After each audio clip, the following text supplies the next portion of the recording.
राधे राधे गुरुजी। हाँ जी गुरुजी बने रहे जी। यहाँ आके बहुत अच्छा लग रहा है हमें, और सपने में भी नहीं सोचा था कि इतनी अच्छी हमारी तीर्थ यात्रा हो जाएगी। जी। हम तो ये सोच रहे कि 1 लाख रुपया खर्च करके भी इतनी यात्रा नहीं कर पाते। 1 लाख रुपया हमें इतना अच्छा लग रहा है कि हमारे इतने कम पैसों में इतना हमें यात्रा हो रही है। जी भाई जी। कम पैसे में। जी जी। और कोई बात? और गुरुजी हमें तो साक्षात भगवान के दर्शन भी हो गए हैं। आपने बोला था कि कोई बड़ी बूढ़ी महिला हो, कोई माँ हो, तो उनकी मदद करना, अपने गाड़ी वालों की, अपने संग साथी की मदद करना। तो हमारे साथ हमारी एक माँ है वो वाली, वो बहुत बूढ़ी है, बिल्कुल नहीं चल पाती है, बिल्कुल भी नहीं चल पाती हैं, घबरा जाती हैं, सांस फूल जाती हैं, पैरों से भी ऐसे ऐसे चलती हैं।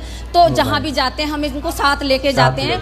तो जैसे द्वारकाधीश जो मंदिर था, तो जैसे हम जा रहे थे, सारे तीर्थ यात्रा करने वाले 84 कोस की यात्रा करने वाले निकल चुके थे, हम ही रह गए थे वहाँ पर। हमने माँ को देखा, बहुत घबराए हुए थी, और वो हमारी गाड़ी में ही थी साथ में। तो फिर हमने माँ को पकड़ के लाया और माँ को बैठाया भी, हमने पानी वानी भी पिलाया माँ को। फिर माँ, हम जा रहे थे सीधे, तो रास्ता तो बहुत लंबा था, तो माता वहाँ पर आए, एक छोटा सा बच्चा आया और वो बोला हमसे कि आप कहाँ जा रही हो?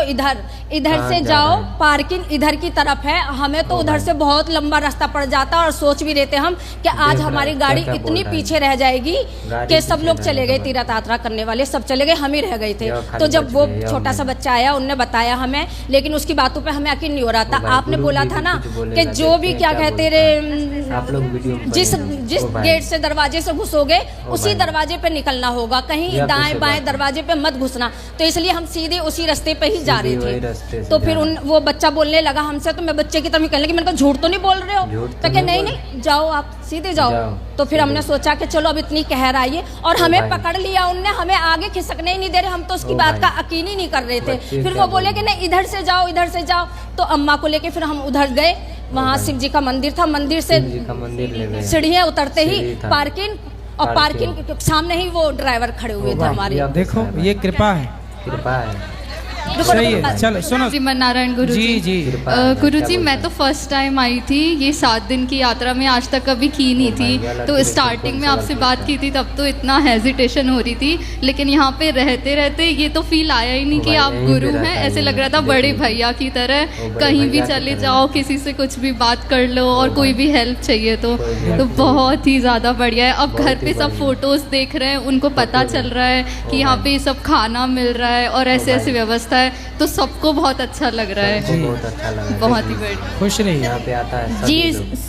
जय श्रीमन नारायण गुरुजी। हाँ। जब हम यहाँ आ रहे थे तब हमें नहीं पता था कि व्रत 84 को यात्रा हो रही है। 4 दिन पहले ही हमें पता लगा, और हमने हमारे पति परमेश्वर से पूछा, तो उन्होंने बोला कि ठीक है जाओ। फिर मैंने मेरी गुड़िया का सोचा कि इसको नहीं ले जाऊँ, तो इसने ऐसी बात कही कि मुझे इस 84 के चक्कर से मुक्त होना है, मम्मी मुझे भी ले चलो, इसलिए मैं इसको लेके आई हूँ। धन्यवाद। और बहुत बहुत बहुत आनंद हुआ गुरुजी, धन्यवाद। इनका नाम लिखाओ भैया को, जाओ। बहुत अच्छा। जय श्रीमन नारायण। जो 84 कोस की यात्रा करता है वह 84 के चक्कर से मुक्त होता है, ये बात सच। सुनो अब इनको बात कराओ, जाओ जाओ नाम लिखाओ, जाओ उनके साथ जाओ। जय श्रीमन नारायण हैं? अच्छा आप जन्मदिन है मैया, जन्मदिन ओ मैया पीली बात कर रहे उस तरह। दर्शन हो गया। आज जन्मदिन है आपका, हैप्पी बर्थडे टू यू है। Happy birthday to you. बहुत बहुत शुभकामनाएं आपको। बर्थडे है भाई, आज देख लो। बहुत बहुत जय श्रीमन नारायण जी।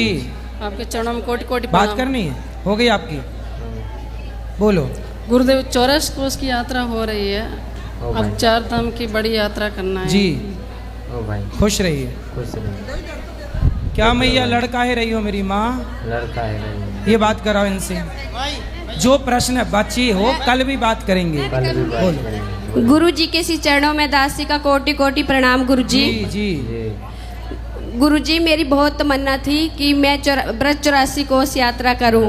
एक बार हमारी गली में कथा हो रही थी, तो वहाँ पे वो बता रहे थे कि मतलब ज़िंदगी में एक बार व्रत 84 कोस यात्रा करनी चाहिए। जब मैंने टीवी पे सुना कि आप यात्रा करवा रहे हैं, तो अभी मैंने बोला भी नहीं था, तो मेरे पतिदेव वहीं बैठे थे, उन्होंने बोला कि आप जाओ, आप व्रत 84 कोस यात्रा करके आओ, गुरुजी करवा रहे हैं। गुरुजी अभी हम दिसंबर में आए थे, तो आपने पूछा कि अब कब आओगे, तो मेरी बहन ने बोला कि हम 1 साल के बाद आएंगे। मैंने बोला अगर गुरु कृपा हुई तो हम बहुत जल्दी आ जाएंगे। गुरुजी आपकी कृपा हो गई हमारे ऊपर और हम जल्दी आ गए। और गुरुजी एक बार आप सब मेरे सपने में आए, मेरे घर आए गुरुजी, आप पूरे घर में घूमे और मुझे आशीर्वाद दिया। मैं आपको देख के बहुत रोई गुरुजी, आपके पैरों में पड़ी। पहले आप मेरे पड़ोसी के घर गए, मुझे पता चला कि मेरे गुरुजी आए। मैंने बोला गुरुजी आप वहाँ मत जाओ, मेरे घर आओ। फिर आप वहाँ से मेरे घर आ गए गुरुजी। मैं बहुत धन्य हो गई, आप मेरे घर में आ चुके हैं गुरुजी। आपके सी चरणों में दासी का कोटि कोटि प्रणाम गुरुजी। खुश रहिए, खुश रहिए। गुरुजी का आशीर्वाद सब जो रह जाए कल भी है अपन। गुरुजी नमस्कार जी। कुसुमा दासी का आप नमस्कार प्रणाम स्वीकार करना जी। गुरुजी आपकी कथा इसका पता चला 84 कोस यात्रा का, तो मेरा आना संभव नहीं था। तो जब मेरे बहन ने बताया कि ऐसे ऐसे यात्रा दीदी जरूर चल, मैं बोली बहुत प्रॉब्लम है कैसे जाऊं। मेरे बेटे से बात की, मेरे बेटे ने बोला मम्मी आप जरूर जाओ। तो मेरा बेटा और पोता बहुत खुश है, सारा फैमिली बहुत खुश हुआ। उनको भी आशीर्वाद देना और मेरी तरफ से आपको बहुत बहुत धन्यवाद। फिर को बात गुरुजी प्रणाम जी। मेरा निवेदन है आपने ये यात्रा जो कराई है ये बार बार होती रहे, बिल्कुल साल में 2 बार तो कम से कम हो, 2 बार होगी। उसके बाद जो मेरा एक दूसरा निवेदन है कि आपके सरस्वती साक्षात विराजमान है, तो आपके 18,000 श्लोक का एक सीरियल बन जाए। 18,000 श्लोक भागवत का अच्छा एक सीरियल बनाओ जिससे लोग भी और लाभान्वित हो। ठीक ठीक। धन्यवाद। राधे राधे। वीडियो अच्छा लगा लाइक कमेंट शेयर करके जाइएगा। फिर मिले।